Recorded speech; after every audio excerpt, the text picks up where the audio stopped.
Hello everyone and welcome in our today's session. As usual, I'm your host Eric Banks and this is CodeStar Technologies.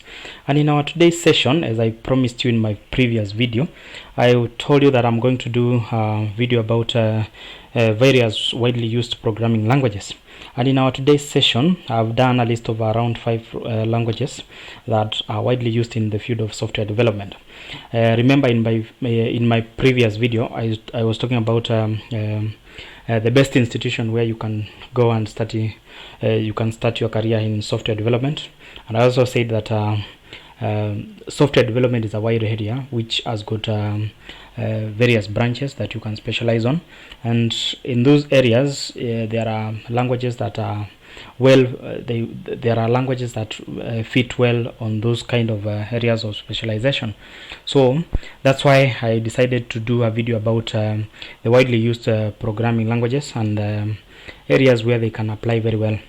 And as you can see, in my list I have around 5 languages, and for those guys who are in campus, maybe sometimes you might find that in some institution you might not find things like Java, even Python. It is not that widely covered in Kenyan institutions, especially universities and colleges. They don't cover Python, but when you come out, you'll find that these are some of the widely asked languages as requirements when you want to look for a job in the field of software development.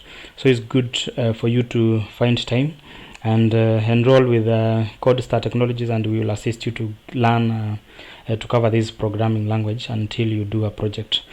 One thing I want to point out is that Python is one of the simplest programming language that you can start with, and again, Python is a language that has got a wide range of community support with a lot of third party modules that you can use to create a wide range of application. Python, as you know very well, currently we have this field called data science, which is one of the fields in the artificial intelligence, and Python is a leader in this area.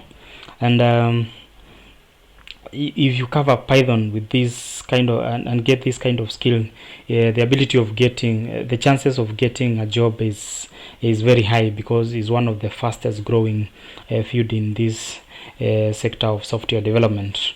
Remember, in most cases when you're doing an application nowadays, you need to add features like data analytics, which lies on the data science, and also your application need to have that kind of an intelligent feature. So with Python you can do that, you can achieve that. Also, Python can be used on desktop app development. Remember, we have got things like Tkinter which you can use to create the front end. Python can also be used on gaming, and Python can also be used on web development. We normally have frameworks, as I said. These kind of things you don't cover in universities. They have got frameworks like Django, Flask, and so forth, and they use Python, which is now a good language, a good backend language on web development. You can also do embedded system. These are things like programming sensors, things like solenoid and solenoid node locks. Sorry, it's referred to as solenoid locks. You can design, you can develop a system that kind of interact with them using Python. Python is not that well known on mobile apps, but we have got a module called Kiwi, which is also growing on this area of mobile app development. But I would advise you to cover on the to use Python on this area of mobile app. And also, there is one thing I want to say about mobile apps. I've done my research, and the future of mobile apps, it doesn't seem that much promising, but that's a debate for another day. Let's get to the second programming language, which is also another scripting language and well known as a language of web, and similar to Python is that it's kind of a one-stop shop as Python. It can do a lot. When I was in campus, we were learning this one as a front-end language, but over the years now, with the availability of things like Node.js and Dino.js, you can use it on the backend. You can also use it on the desktop application, using things like Electron.js, you can create a good desktop application. Also, JavaScript can also be used on gaming. It can also be used on mobile app development, and you can also use on data analytics. Maybe it might sound funny, but you can do data visualization, creating things like charts. You can do things like web scraping using a module. There is a module called Puppeteer which you can use to scrape data using JavaScript. JavaScript over the years, it has become so powerful. You can do, remember there's an application I've done with it's a video call which I've done with the JavaScript, that is Node.js, and also you can also use it for face detections and so forth. So it has got a wide range of application. One thing I want to tell you about JavaScript, it has got a lot of frameworks, that is front-end frameworks like Vue, React, and what we refer to as Angular. But it's good when if you want to start with to cover the vanilla JavaScript. That will make it easy for you to cover the other frameworks. The other language that I cannot forget is PHP. PHP, because of its combination with PHP and MySQL, has taken web development to another level. Remember, like things like Facebook and WordPress, they normally use PHP as a backend programming language. Most people, they normally say PHP is a dying language, but to me, I normally see it as a strong language.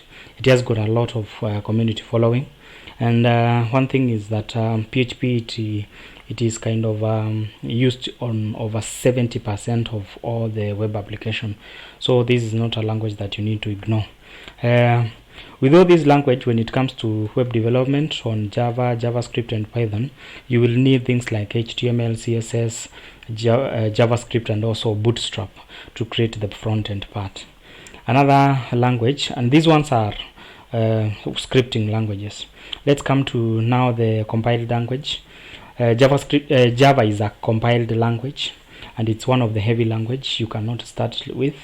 It's very tough, and if you can manage to do that, it's a well-paying language, and it can be used as a server-side language on web application. It is well known also on desktop application, gaming, and also widely on mobile apps.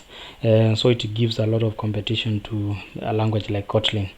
The other language is .NET. .NET is a framework that was designed by Microsoft, and its intention is to create applications that can be used on the Windows operating system. So you can create an application like desktop application. We have got web application and even web service.